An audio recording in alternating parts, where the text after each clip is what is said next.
El Purgatorio. Sermón del Santo Cura de Ars. Vengo por Dios. ¿Para qué subiría hoy al púlpito, queridos hermanos? ¿Qué voy a decirles? Que vengo en provecho de Dios mismo y de sus pobres padres, a despertar en ustedes el amor y la gratitud que les corresponde.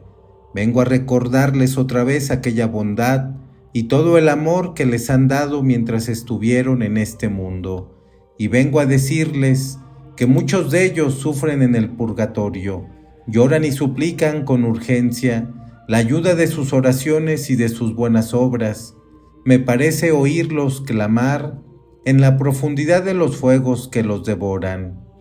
Cuéntales a nuestros amados, a nuestros hijos, a todos nuestros familiares, cuán grandes son los demonios que nos están haciendo sufrir.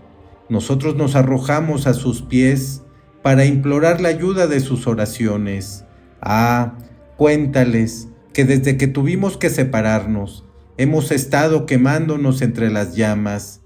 ¿Quién podría permanecer indiferente ante el sufrimiento que estamos soportando?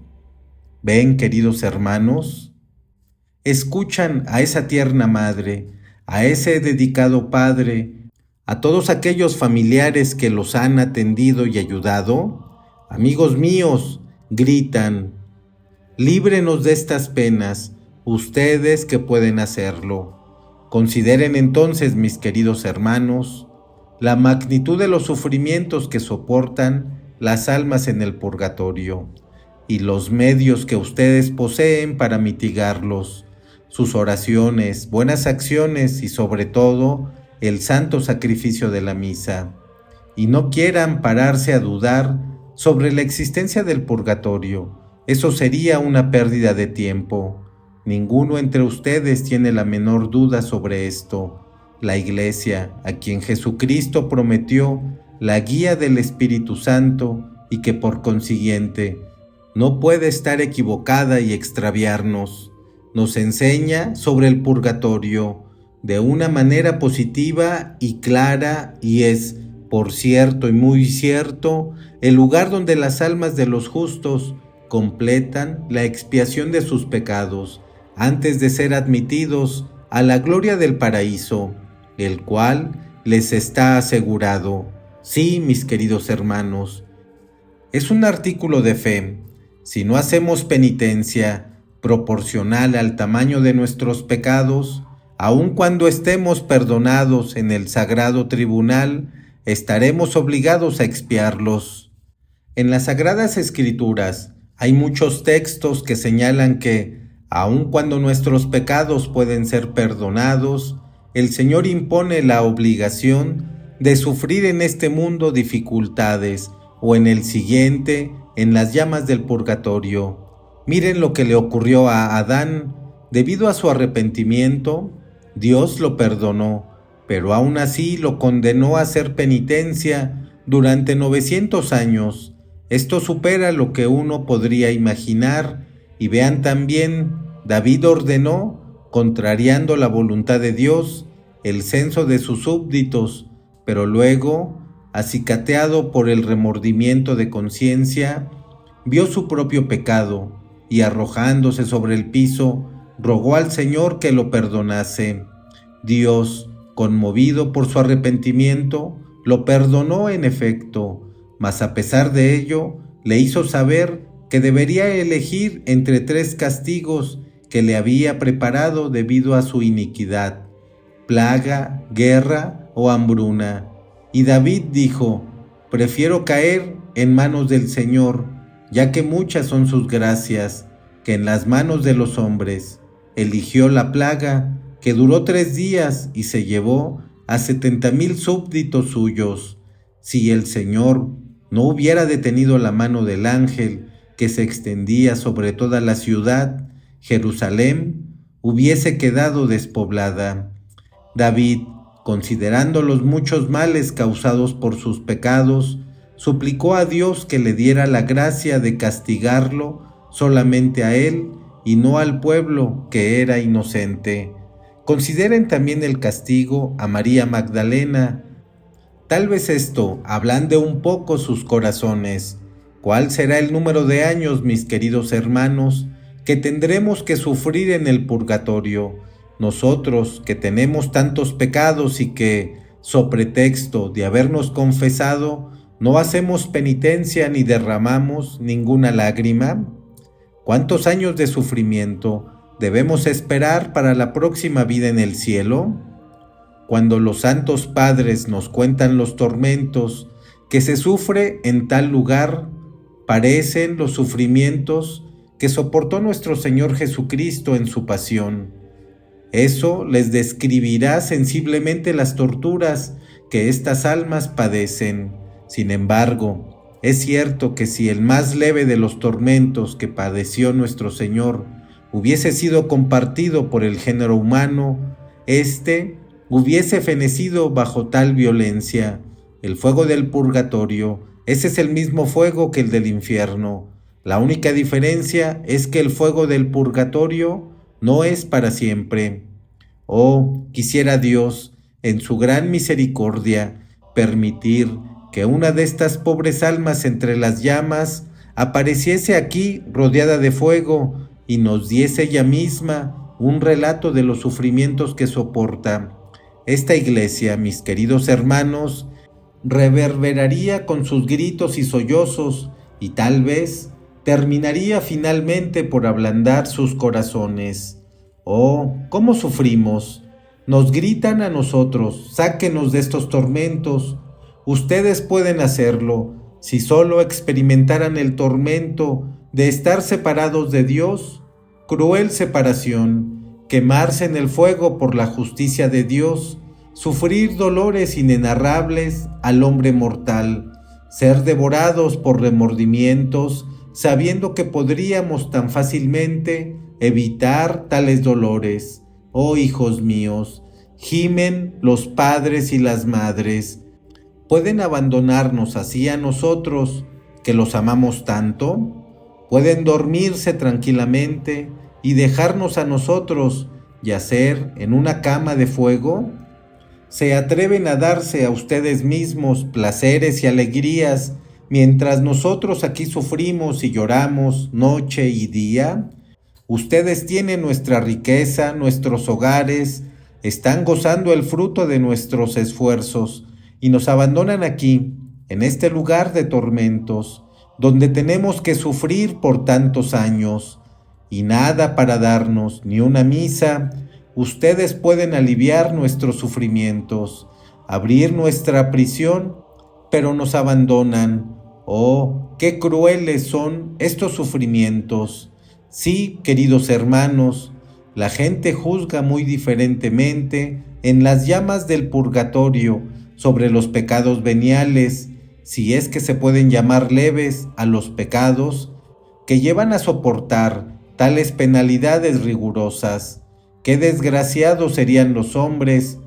Proclamaron los profetas, aún los más justos, si Dios no los juzga con misericordia, si Él ha encontrado manchas en el sol y malicia aún en los ángeles, ¿qué queda entonces para un hombre pecador y para nosotros que hemos cometido tantos pecados mortales y sin hacer prácticamente nada para satisfacer la justicia de Dios? ¿Cuántos años serán de purgatorio? Dios mío, decía Santa Teresa, ¿qué alma será lo suficientemente pura para que pueda entrar al cielo sin pasar por las llamas purificadoras? En su última enfermedad, gritó de pronto: «Oh justicia y poder de mi Dios, cuán terribles son».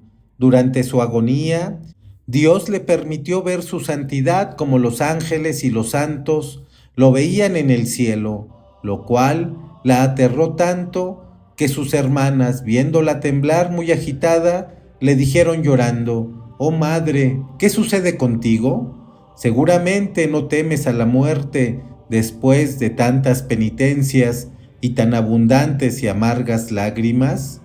«No, hijas mías», replicó Santa Teresa, «no temo a la muerte, por el contrario, la deseo para poder unirme para siempre con mi Dios. Son tus pecados entonces lo que te atemoriza después de tanta mortificación?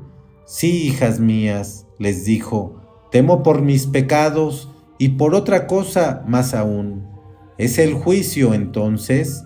Sí, tiemblo ante las cuentas que es necesario rendir a Dios, quien en ese momento no será piadoso. Y hay aún algo más cuyo solo pensamiento me hace morir de terror. Las pobres hermanas estaban muy perturbadas. ¿Puede ser el infierno entonces? No, gracias a Dios, eso no es para mí. Oh, mis hermanas, es la santidad de Dios, mi Dios. Ten piedad de mí. Mi vida debe ser puesta cara a cara con la del mismo Señor Jesucristo. Pobre de mí si tengo la más mínima mancha. Pobre de mí si aún hay una sombra de pecado. ¿Cómo serán nuestras muertes?, gritaron las hermanas. ¿Cómo serán las nuestras entonces, mis queridos hermanos, que quizá en todas nuestras penitencias y buenas acciones nunca hemos purgado un solo pecado perdonado en el tribunal de penitencia? ¿Cuántos años y centurias de castigo nos tocarían? ¿Cómo nos gustaría no pagar nada por nuestras faltas, tales como esas pequeñas mentiras que nos divierte, pequeños escándalos, el desprecio a las gracias que Dios nos concede a cada rato, las pequeñas murmuraciones sobre las dificultades que nos manda el Señor? No, queridos hermanos, nunca nos animaríamos a cometer el menor pecado si pudiéramos comprender lo mucho que esto ofende a Dios y cuánto merece ser castigado aún en este mundo. Dios es justo. Queridos hermanos, en todo lo que hace y cuando nos recompensa por la más mínima buena acción, nos da con creces lo que podríamos desear, un buen pensamiento, un buen deseo, es decir, el deseo de hacer alguna buena obra aun cuando no estemos capacitados para lograrlo. Nunca nos deja sin recompensa, pero también, si se trata de castigarnos, lo hace con rigor, aun las faltas leves, y por ellas seremos enviados al purgatorio. Esto es verdad, pues vemos en las vidas de los santos que muchos de ellos no fueron directamente al cielo. Primero tuvieron que pasar por las llamas del purgatorio. San Pedro Damián cuenta que su hermana debió pasar varios años en el purgatorio por haber escuchado una canción maliciosa con cierto beneplácito de su parte, y se dice que dos religiosos se prometieron uno al otro que el primero en morir le contaría al otro sobre el estado en que se hallaba. Dios permitió a uno morir primero y que se apareciera su amigo. Le contó a éste que había permanecido 15 años en el purgatorio por haberle gustado demasiado hacer las cosas a su manera, y cuando su amigo estaba felicitándole por haber permanecido allí tan poco tiempo, el fallecido replicó: «Yo hubiera preferido ser desollado vivo durante 10,000 años seguidos en lugar del sufrimiento de las llamas». Un sacerdote contó a uno de sus amigos que Dios lo había condenado a permanecer en el purgatorio durante varios meses por haber demorado la ejecución de un proyecto de buenas obras. Así que, queridos hermanos, ¿cuántos hay entre quienes me escuchan que tengan faltas similares que reprocharse a sí mismos? ¿Y cuántos en el curso de 8 o 10 años han recibido de sus padres o de sus amigos el encargo de oír misa, dar limosna, compartir algo? ¿Cuántos hay que por temor de encontrar que ciertas cosas deberían hacerse, no quieren tomarse el trabajo de considerar la voluntad de esos padres o amigos? Estas pobres almas están aún detenidas en las llamas porque nadie ha querido cumplir con sus deseos. Pobres padres y madres, que se sacrifican por la felicidad de sus hijos y de sus herederos. Tal vez ustedes hayan sido negligentes con su propia salvación para aumentar sus fortunas, y así sabotean las buenas obras que se les encargó en los testamentos. Pobres padres, cuán ciegos estuvieron en olvidarlos. Ustedes me dirán, quizás, nuestros padres vivieron buenas vidas y eran buena gente. Necesitarían muy poco de esas llamas. Alberto el Grande, un hombre cuyas virtudes brillaron tanto, dijo sobre esta materia que él un día reveló a un amigo que Dios lo había llevado al purgatorio por haberse entretenido en cierta autosatisfacción envanecida sobre su propio conocimiento. Lo más asombroso es que aún habría santos allí, aún aquellos que fueron beatificados haciendo su pasaje por el purgatorio. San Severino, arzobispo de Colonia, apareció ante un amigo suyo largo tiempo después de su muerte y le contó que estuvo en el purgatorio por haber postergado para la noche las oraciones que debió decir a la mañana. Oh, cuántos años de purgatorio habrá para aquellos cristianos que no tienen el menor inconveniente en diferir las oraciones para algún otro día con la excusa de tener trabajos más urgentes. Si realmente deseamos la felicidad de tener a Dios, debemos evitar tanto las pequeñas faltas como las grandes, ya que la separación de Dios es un tormento tan asustante para todas estas pobres almas.